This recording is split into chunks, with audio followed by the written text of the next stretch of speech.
अच्छा, एक ना बेहद ही खूबसूरत कहानी है। जापान के टोक्यो शहर में ना एक लड़का रहता था, ताकी नाम का।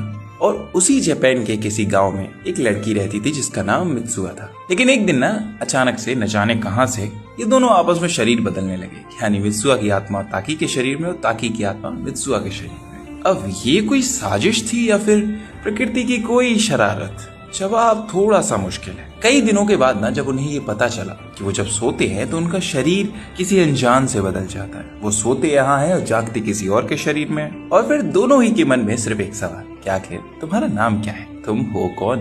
दोनों आपस में एक दूसरे के लिए हर रोज एक नोट्स छोड़ने लगे, जिससे समझ में आए कि जब तुम यहाँ नहीं थे तो तुम्हारे साथ क्या हुआ और तुमने क्या क्या मीटिंग फिक्स की है आज। खुद को खोजने की इस जल्दबाजी में दोनों को एक दूसरे से प्यार हो गया। मित्सुआ ने एक दिन ताकी की डेट फिक्स जरूर की उसके शरीर में रह के, और जब ताकी को पता चला तो वो वहाँ गया। लेकिन उसके बाद उसने कभी भी मित्सुआ से शरीर नहीं बदला। ताकी थोड़ा सा परेशान हो गया। उसने ना मित्सुआ का आखिरी नोट पढ़ा जिसमें ना एक तारे का जिक्र था जो उसके गांव से उस दिन दिखाई देने वाला था। ताकी ना थोड़ा सा परेशान और हो गया। उसे उस वक्त मित्सुआ के अलावा और कोई नहीं चाहिए था। सच तो ये है कि उसके अलावा और कोई था ही नहीं जिसने कभी ये सोचा कि ताकी कैसे खुश रहेगा। ताकी तो निकल पड़ा उसे ढूंढने अपने दोस्तों के साथ। लेकिन उस दिन ना जब मित्सुआ आखिरी बार अपने शरीर में लौटी थी, वो परेशान थी, वो खामोश थी और रोए जा रही थी। सवाल ये था कि क्यों, वो खुद नहीं जानती थी। वो बस ये सोच रही थी कि शायद उसे ताकी की याद आ रही है और वो मिलना चाहती है उसे। शायद उस दिन उस पल मित्सुआ एक मामूली सी जो घड़ी होती है वो भी नहीं काट पा रही है। आज वो इंतजार की घड़ियां उसे बहुत लंबी लगने लगी हैं। ताकी से मिलना है उसे बस। वो पहुंच जाती है उसके सामने। वो ट्रेन में खड़ी है और सामने ताकी है, लेकिन अजीब चीज है कि ताकी उसे नहीं पहचानता। वो पूछती जरूर है कि तुमने मुझे पहचाना नहीं, ये मैं हूँ।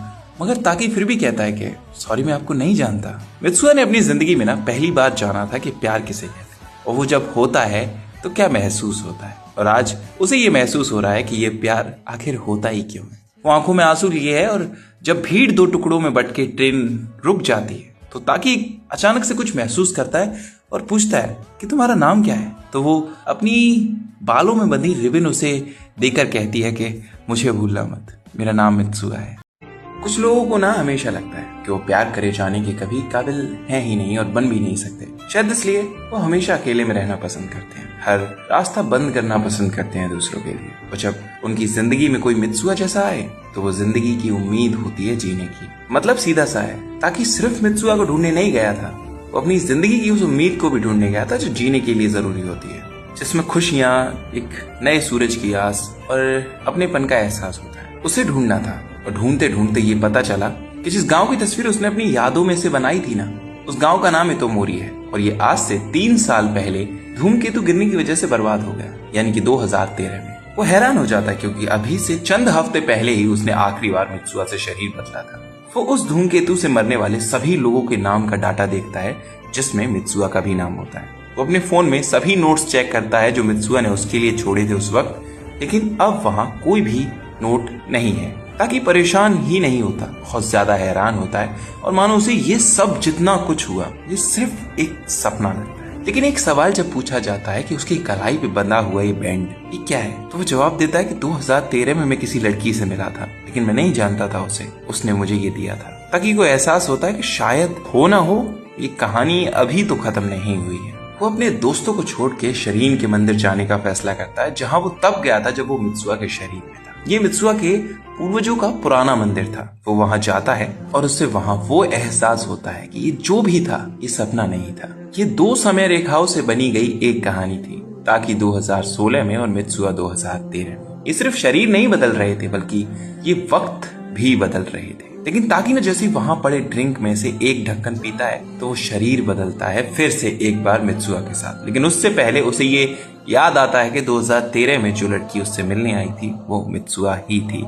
लेकिन ताकि उसे नहीं पहचानता था क्योंकि उस वक्त तक ताकि उसे नहीं जानता था।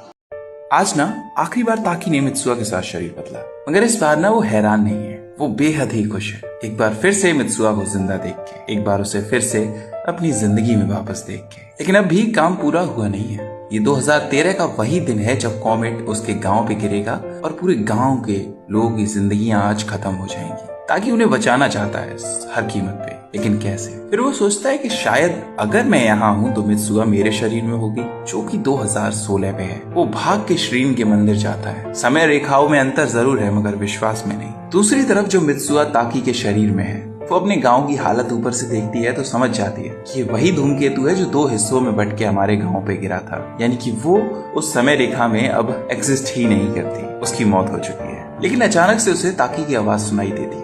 वो इधर उधर देखती है, उसे कोई नहीं दिखाई देता। वो उठ खड़ी होती है और खोजने लगती है उसे। दूसरी तरफ ताकी जो मित्सुआ के शरीर में है, वो भी मित्सुआ को ही तो ढूंढ रहा है, लेकिन वो एक दूसरे को देख नहीं सकते। दोनों को ही एहसास है कि वो दोनों पास में है, मगर एक दूसरे को सुनने के अलावा वो देख नहीं सकते। अब तक सूरज ढलने लगता है, मानो शाम और रात अब मिलने की कगार में। फिर शुरू होता है जापानीज कहावत के हिसाब से वो वक्त जिसे आसान भाषा में लोग गोल्डन पीरियड कह सकते हैं, और जहां इंसान वो देख सकता है जो आसान परिस्थिति में कभी नहीं देख सकता। लेकिन कमाल है कि जब एक दूसरे को पाने की इतनी कोशिश की और वो आज जब पहली बार सच में आमने सामने है, तो लबों को बातें करने की इजाजत आज है ही नहीं। आंखें रोए जा रही हैं, बहुत कुछ कहना चाह रही हैं, लेकिन आखिर कहें तो कहें कैसे कि साथ रहना है तुम्हारे। मैं कुछ और नहीं चाहता जिंदगी से, सिवाय इसके कि मैं तुम्हें बस आंखें भर के देखना चाहता हूँ, जिंदगी भर सुनना चाहता हूँ, हमेशा साथ रहना चाहता हूँ। लेकिन अगर सवाल ये है